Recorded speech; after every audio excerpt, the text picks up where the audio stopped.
All right. Woo, listen to that. Oh, man. Here we go. Woo-wee. No. We got to open up the valves. Woo. Ugh.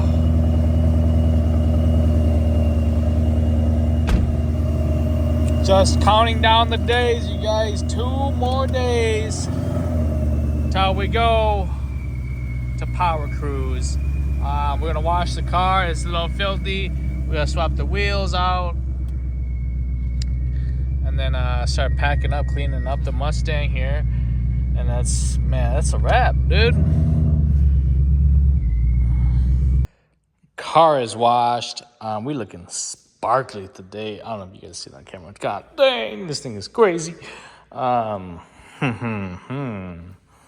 Take a good look, guys. Take a good look. Yeah, it's gonna be good. It's gonna be good. So what should we talk about today? Other than we are ready to rock and roll, I just want to give you guys a quick rundown of the build that we're going to be using to race at Powercruise here. So ESS G3R, 100 mil pulley, about 15 PSI. This is not a Pro Charger. Okay, thank you. We got headers, full exhaust. This exhaust system was actually pretty heavy. It took about 2 of us to actually hold it up, bolt it in place. Pretty heavy compared to my old setup, which is literally straight pipe. So it's okay. We added a little bit of weight. That's fine with me. No biggie there. I do love the valve system. That's really clutch. We're no longer in the Fore Fuel System. Sorry to say, Fore is not king, you guys. For this event, you guys all know if you guys do time attack or roll course, drifting, you're not going to be using a Fore Fuel System. And although we really want to love it and give it its chance, we've had our fair amount of issues. It's not for us. Not being able to run under half tank of gas, wide open throttle, fuel slosh, taking turns, high speeds. It's just not going to work for us. So stop saying Fore Fuel System is the only way to go. It's not. There's so many other options out there. Once you guys start diving into it, you will see. But as far as fuel system goes, we were rocking the radium hanger again. So it's a dual pump hanger, but we're only using 1 pump. We are using 1 brushless pump, you guys. A DW810 to fuel this monster. I'm really excited to test this product out.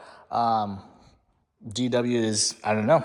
There's really not a lot of information on it. We have put it on a couple cars. So I'm really excited how this will work and pair with the radium hanger.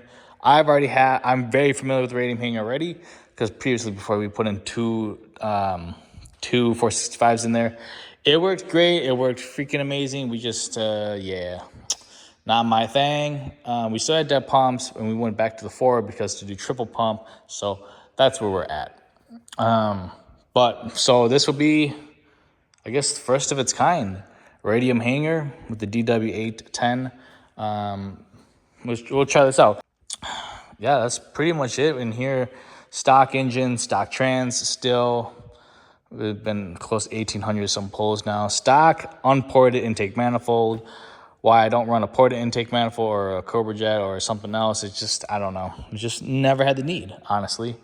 We got 17x7s, race stars that are powder coated, so they're no longer poverty stars. Those things are kind of expensive. We're just wrecking some all-season tires in the front. VMS gang in the rear. You can't go wrong with VMS, you guys. And, 315s. Yep. What else we got down here? Can you guys see all that? We're rocking some BMR goodies. You guys know what the deal is about those. Highly recommend all the BMR bread and butter 2 stuff. Stop the hop kit. You guys got to get that. Super game changer. Suspension is key. We got a new alignment done. Just kind of revisited the alignment. It was off a little bit. The toe they were inwards, and we wanted them, or actually the toe was outwards, and we wanted them a little inwards. So fixed the toe, rebalanced all my wheels.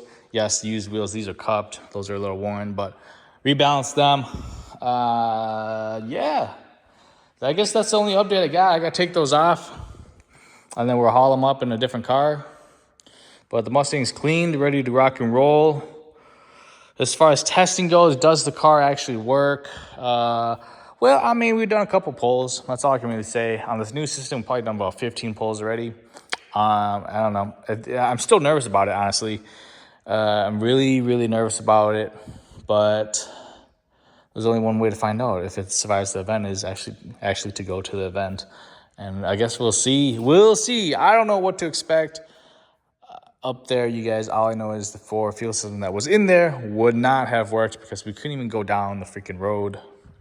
And yeah, just recapping everything here really quick. I just want to make a short video. We took out the Fore. We couldn't get the Fore system to work even on 2 pumps hot.